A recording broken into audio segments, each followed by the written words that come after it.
सुप्रभात। आप सभी बच्चे कैसे हैं?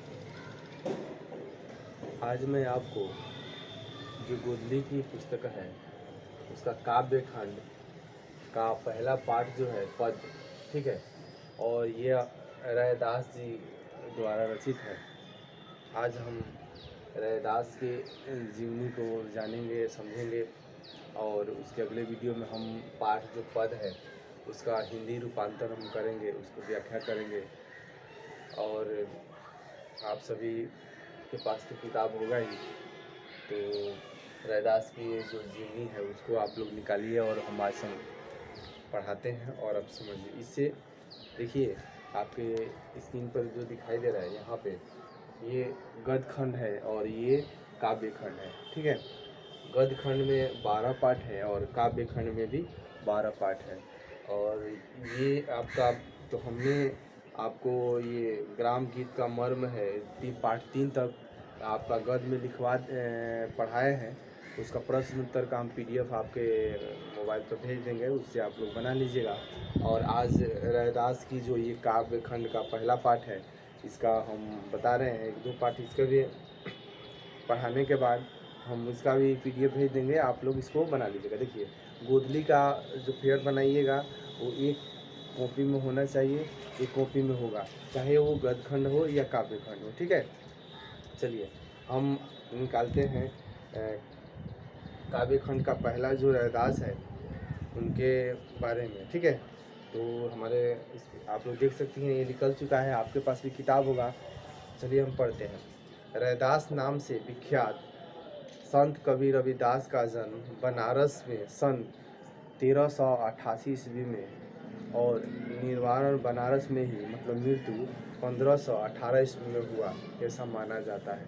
कहने का अर्थ ये है कि यहाँ पे 2 लाइन हम पढ़े हैं लेकिन इसमें 3-4 क्वेश्चन बन गया। कैसे कि पहला तो रैदास का जो दूसरा नाम है वो संत कवि रविदास है, ठीक है। और इनका जन्म 1388 ईस्वी और मृत्यु 1518 ईस्वी, मतलब ऐसा माना जाता है। ये सही है या नहीं है ऐसा माना जाता है, आपको पुस्तक में दिया है। आगे लिखा है इनकी ख्याति से प्रभावित होकर सिकंदर लोदी ने इन्हें दिल्ली आने का निमंत्रण भेजा था। उन्होंने उनके बारे में इतना ना लोग चर्चा कर चुके थे, इतना ना लोग जानते थे कि उनको प्रभावित होकर सिकंदर लोदी, आप लोग जब इतिहास पढ़िएगा तो लोदी वंश का संस्थापक बहलोल लोदी है, उसी के एक ये भी शासक है सिकंदर लोदी, ठीक है।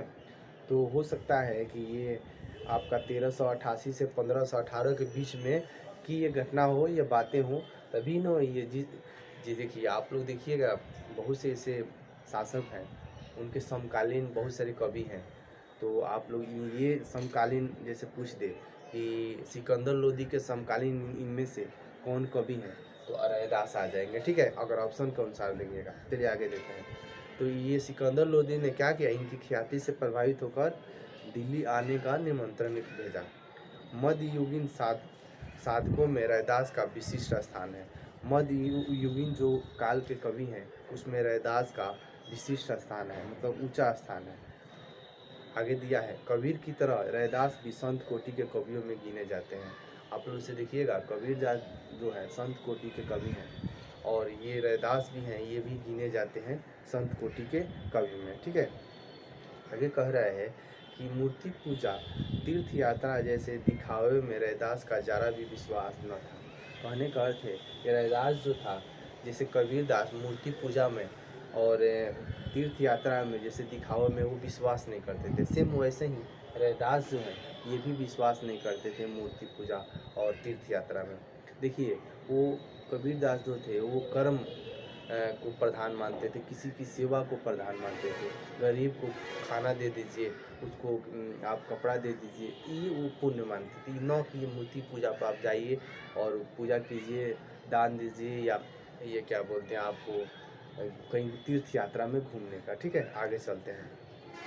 वह व्यक्ति की आंतरिक भावनाओं और आपसी भाईचारे को ही सच्चा धर्म मानते थे। आगे बात अभी आपको हम बताएं कि वह आंतरिक भावनाओं को और आपसी भाईचारा को, मतलब एक दूसरे से वो हेल मिल रही है, उसके दुख में शामिल होती है, यही सब वो सच्चा धर्म मानते थे। उसको कोई कमी है, कपड़ा कमी है या पैसा की कमी है या कुछ अनाज की कमी है, उसको दीजिए, वही सच्चा धर्म है। ठीक है, ये रैदास ने अपनी काव्य रचनाओं में सरल व्यवहारिक ब्रज भाषा का प्रयोग किया है। पूछ देगा कि रैदास अपने भाषा में किसकी प्रयोग किया है, तो ब्रज भाषा का, और व्यवहारिक ब्रज भाषा और सरल, जिसमें अवधी, राजस्थानी, खड़ी बोली और उर्दू के शब्दों का मिश्रण है।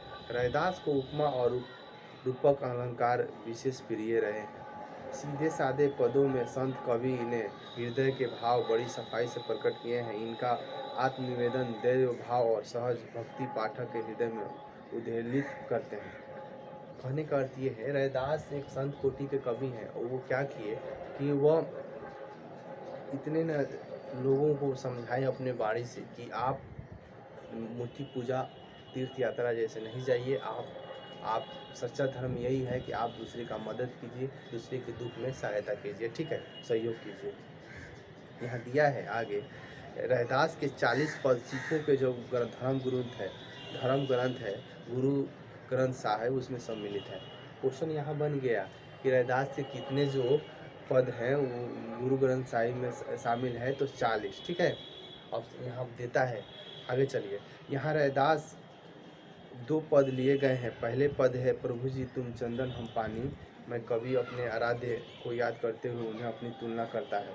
जो यहाँ पे आप पढ़ेंगे, देखिएगा आप लोग को ये जो पाठ है यहाँ पे 1 और 2 दिया गया है, यही बता रहा है। ठीक है, कि पहला जो पद है उसमें क्या कहा गया है कि प्रभु जी तुम चंदन हम पानी। इसको हम व्याख्या करके कल आपको अगला वीडियो में समझाएंगे। ठीक है, उनका प्रभु बाहर कहीं नहीं है, वो मंदिर मस्जिद में नहीं है, बल्कि उनके अपने अतः सादा विद्यमान है। कहने का अर्थ है, इनके जो प्रभु हैं, इनका मानना है कि व्यक्ति के शरीर में वास करते हैं, रहते हैं। ठीक है, यही नहीं, वो हर हाल में, हर काल में उसे श्रेष्ठ और संपन्न है, इसलिए वे कवि जैसा बनने की प्रेरणा करते हैं। कहते हैं कि ये जो भगवान है ये कहीं दूसरे जगह मंदिर मस्जिद में नहीं है, वो किसी के शरीर में वास करते हैं, ये कहना है। ठीक है, दूसरे पद में कवि निर्गुण भक्ति की सार्थकता सिद्ध करते हुए सगुण भक्ति और कर्मकांड की निरर्थकता बताता है। कवि की नज़र में ईश्वर की पूजा अर्चना के लिए चढ़ाए जाने वाले फल, फूल, जल अनूठे नहीं हैं, वे जूठे और गंदे हैं।